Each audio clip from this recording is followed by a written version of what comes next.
ओम श्री राम लाल परब्रह्मणे नमः। महायोगेश्वर की महागाथा भाग 16। कुछ दिन श्री काशी जी ठहरने के बाद आनंद कंद श्री श्री परम प्रभु भगवान पंडा भक्त के साथ गया पधारे। एक दिन श्री प्रभु जी पंडा भक्त को उपदेश दे रहे थे। अष्टांग योग के विषय में मैंने तुझे समझा दिया है, अब तुम जाओ ध्यान में बैठ जाओ। उसी समय एक शाक्त वाम मार्गी ब्राह्मण पंडा भक्त से मिलने आया। उसे देखते ही पंडा अत्यधिक भयभीत हो गया तथा जब तक वह वाम मार्गी वहां रहा तब तक पंडा भक्त हाथ जोड़े खड़ा रहा। महाराज कहिए मैं आपकी क्या सेवा करूं? सेवा जब भी हमारा भैरवी चक्र लगे तो उसी में करना सेवा। भाई तुम इस व्यक्ति से इतने डरे हुए क्यों हो? महाराज ये यहाँ के वाम मार्गियों के प्रधान हैं। यदि किसी से इनकी आज्ञा का उल्लंघन हो जाए तो ये मंत्रों द्वारा उसके अंग भंग कर देते हैं। इस कारण मैं इनसे डरता हूँ। क्या ये लोग भैरवी चक्र भी लगाते हैं? हाँ लगाते हैं और उसके भी प्रधान यही है।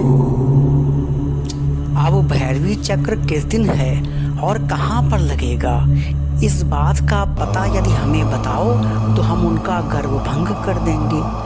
पता चला है कि यहाँ पर 2 दिन के बाद ही भैरवी चक्र होने वाला है। आनंद कंद श्री श्री परम प्रभु भगवान पंडा भक्त के साथ उस स्थान पर गए जहाँ भैरवी चक्र होना था। देखो तुम यहीं दरवाजे पर खड़े रहना, मैं योग शक्ति के द्वारा अंदर प्रवेश करूंगा। जो क्या करुणानिधान। अरिमा सिद्धि के द्वारा आनंद कंद श्री श्री परम प्रभु भगवान ने अपने स्थूल शरीर को अणुवत बना लिया। आनंद कंद श्री श्री परम प्रभु भगवान उस कमरे में प्रविष्ट हुए जिसमें भैरवी चक्र हो रहा था। वहां देखा कि गोल घेरा बनाए हुए बहुत से स्त्री पुरुष मुद्रा लगाए हुए 5 मकारों का सेवन कर रहे हैं तथा बीच में कपाल के खप्पर में एक बड़ा दीपक जल रहा है।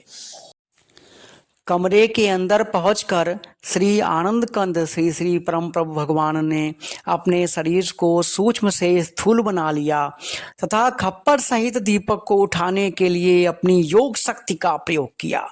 क्योंकि वाम मार्ग में एक विशेष बात है कि भैरवी चक्र के बीच में रखा हुआ दीपक यदि किसी कारण से और जगह चला जाए तो जब तक वह फिर से बीच में ना आ जाए तब तक मुद्रा अवस्थित स्त्री पुरुष कठपुतलियों की तरह स्तंभित रहते हैं, अर्थात जड़वत हो जाते हैं, जम जाते हैं। अरे यह दीपक का खप्पर उठकर कहाँ जा रहा है? अरे यह खप्पर सहित दीपक तो उस दिव्य पुरुष की तरफ जा रहा है। दीपक सहित खप्पर आनंद कंद श्री श्री परम प्रभु भगवान के हाथ में चले जाने से सभी की हालत ऐसी हो गई कि कोई हिल भी नहीं सकता था। अतः प्रधान सहित वाम मार्गियों ने आनंद कंद श्री श्री परम प्रभु भगवान से आर्त भाव से प्रार्थना की, हे नाथ आप हमारे अपराधों को क्षमा करें तथा खप्पर सहित दीपक लौटाने की कृपा करें। त्राहिमाम त्राहिमाम त्राहिमाम। ठीक है, परंतु तुम लोग यह प्रतिज्ञा करो कि भविष्य में कभी भी भैरवी चक्र नहीं लगाओगे, क्योंकि यह तामसी प्रवृत्ति की साधना मार्ग से भ्रष्ट करने वाली होती है। आनंद कंद श्री श्री परम प्रभु भगवान ने दीपक सहित खप्पर वापस कर दिया। खप्पर के अपने स्थान पर वापस पहुंचते ही सभी वाम मार्गी स्त्री पुरुष भैरवी चक्र को तोड़कर खड़े हो गए। हे परम पुरुष, हम लोग प्रतिज्ञा करते हैं कि हम भविष्य में ऐसा कभी भी नहीं करेंगे तथा आज से हम लोग सात्विक वृत्तियों का ही आश्रय लेंगे। ठीक है, बहुत सुंदर। तुम सभी को आशीर्वाद, कल्याणमस्तु। आगे की कथा में हम देखेंगे कि नर्मदा परिक्रमा के दौरान आनंद कंद श्री श्री परम प्रभु भगवान एक अभिशप्त मंदिर का उद्धार करते हैं। महामूढ़ अतिशय अधम रोम ही रोम विकार, प्रभु जी मेरी चाकरी कर लेना स्वीकार। जय श्री प्रभु जी की।